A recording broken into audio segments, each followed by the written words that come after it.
Hello guys, welcome back to my channel Study with Family Blog. तो कैसे हो आप सब? आई होप कि आप सब अच्छे होंगे, स्वस्थ होंगे और मस्त होंगे और डेडिकेशन के साथ अपनी प्रिपरेशन कर रहे होंगे। तो आज हम बात करेंगे DSSC 2025 की वैकेंसी की बात, TGT की वैकेंसी की बात, जो कि 55,300 समथिंग वैकेंसी आया है। तो चलिए देखते हैं किसमें कितना वैकेंसी है। तो आइए यहाँ। Hey guys, welcome back to my channel Study with Family Blog. आप सभी का स्वागत है हमारे blog Study with Family Blog में। तो ये बम्पर वैकेंसी निकल के आई है सामने, DSSSB 2025 वैकेंसी। कहने का मतलब ये है कि आने वाला तो अभी था KPS का, केंद्रीय विद्यालय का, लेकिन आ गया DSSSB का। उम्मीद नहीं था कि इतना जल्दी वैकेंसी आने वाली है। TGT की वैकेंसी टोटल पोस्ट 5,346 है, यानी कि 5,300 प्लस ही वैकेंसी है। इस वैकेंसी का डेट है, फॉर्म फिल करने का डेट है 9 अक्टूबर से लेके 7 नवंबर तक। तो सबसे पहले हम देखते हैं कि इसमें किसमें कितना सीट निकला है।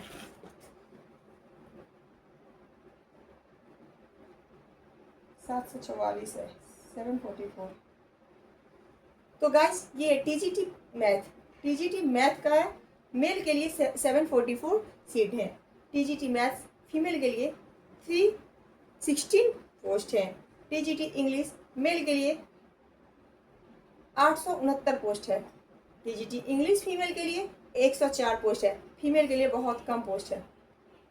टीजीटी सोशल साइंस मेल के लिए 310। टीजीटी सोशल साइंस फीमेल के लिए 92। टीजीटी नेचुरल साइंस मेल के लिए 630। दो जगह वैकेंसी ज़्यादा है। एक जगह टीजीटी इंग्लिश में मेल के लिए 869 और एक जगह टीजीटी नेचुरल साइंस में मेल के लिए 630। ये वैकेंसी ज़्यादा है। उसके बाद है नेचुरल साइंस फीमेल के लिए भी कम वैकेंसी नहीं है, 502 है। उसके बाद टीजीटी हिंदी मेल के लिए 420 है। टीजीटी हिंदी फीमेल के लिए 136 है। टीजीटी संस्कृत मेल के लिए 342 है। टीजीटी संस्कृत फीमेल के लिए 416 है। यहाँ भी सीट ठीक है। टीजीटी उर्दू के लिए मेल के लिए 45 है। टीजीटी उर्दू फीमेल के लिए 116 है। टीजीटी पंजाबी मेल के लिए 67 है और टीजीटी पंजाबी फीमेल के लिए 160 है। यानी कि सबसे ज़्यादा सीट अगर है तो टीजीटी इंग्लिश मेल वाले में है 869 और उसके बाद टीजीटी नेचुरल साइंस मेल वाले में है 630 और टीजीटी नेचुरल साइंस फीमेल में है 502। यानी कि नेचुरल साइंस हिंदी और इंग्लिश मेल वाले में और मैथ्स मेल वाले में, सॉरी इसमें भी है 744। टीजीटी मैथ्स मेल के लिए 744, यानी कि सबसे ज़्यादा इंग्लिश मेल के लिए, फिर मैथ्स में मेल के लिए और उसके बाद नेचुरल साइंस में फीमेल के लिए ज़्यादा सीट है। बाकी जगह फीमेल का ज़्यादा सीट नहीं है, मेल का ज़्यादा है। तो ये हो गए सीट। और उसके बाद संस्कृत में भी फीमेल के लिए 416 सीट है। तो ये तो हो गए कि किस पोस्ट के लिए कितनी सारी वैकेंसीज निकली, सीटें निकली है।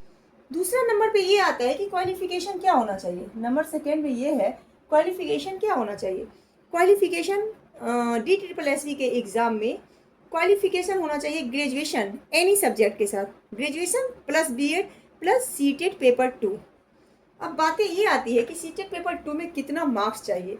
सीटेट पेपर 2 में अगर जनरल है और अदर स्टेट का है तो उसको 90 मार्क्स ही चाहिए। जनरल प्लस अदर स्टेट का है कोई भी, OBC भी कोई भी, तो उसको 90 मार्क्स ही चाहिए, उसको कोई बेनिफिट नहीं मिलेगा। लेकिन अगर दिल्ली OBC SC ST है तो उसको 82 मार्क्स चाहिए। ये हो गया। उसके बाद हो गया कि इसका कॉम्बिनेशन, सब्जेक्ट कॉम्बिनेशन। सबसे ज़्यादा लफड़ा जो होता है वो सब्जेक्ट कॉम्बिनेशन का होता है।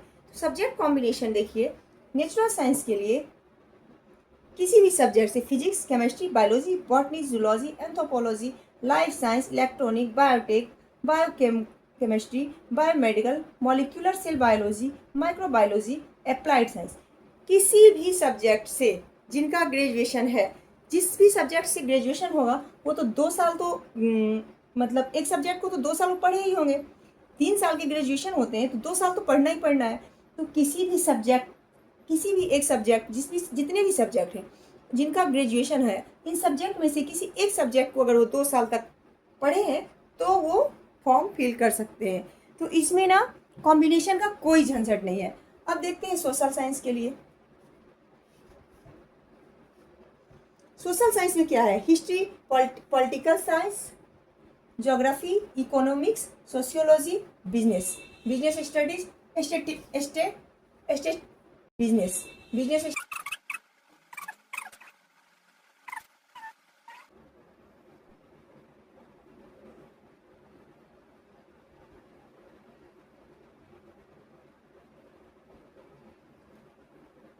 History, political science, geography, economics, sociology, business studies, इसमें से किसी भी सब्जेक्ट से अगर 2 साल तक ग्रेजुएशन में कोई भी सब्जेक्ट को अगर 2 साल तक पढ़े तो वो क्या बोलते हैं, इसके लिए एलिजिबल है। क्वालिफिकेशन बता ही दी, graduation plus B Ed plus CTET paper 2। सबसे बड़ी बात है एज। एज एज रखा गया है 30 ईयर्स, जबकि 30 ईयर्स एज बहुत ही कम होता है।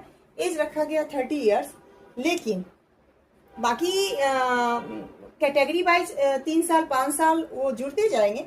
लेकिन एक और बात है कि फीमेल के लिए प्लस 10 साल था, प्लस 10 ईयर। तो क्या 10 ईयर्स अभी हैं? तो इस पे अभी कोई फाइनल ये तो लिख के नहीं आया है, लेकिन हाँ एक चीज है कि एक बार DSSB ने ऐसे ही फीमेल के एज को घटा दिया था, तो सारी फीमेल ने मिलके केस किया था। जब केस किया था तो उनको अधियाचना दिया गया था कि कोई अलग से रूल नहीं बनाया जाए, मतलब फीमेल को 10 साल का कॉन्सेशन दिया जाए। तो अब इसको देखना ये है कि 10 साल कॉन्सेशन मिलेगा या नहीं मिलेगा। ठीक है, तो एज का भी कंफर्म नहीं है, नॉट कंफर्म।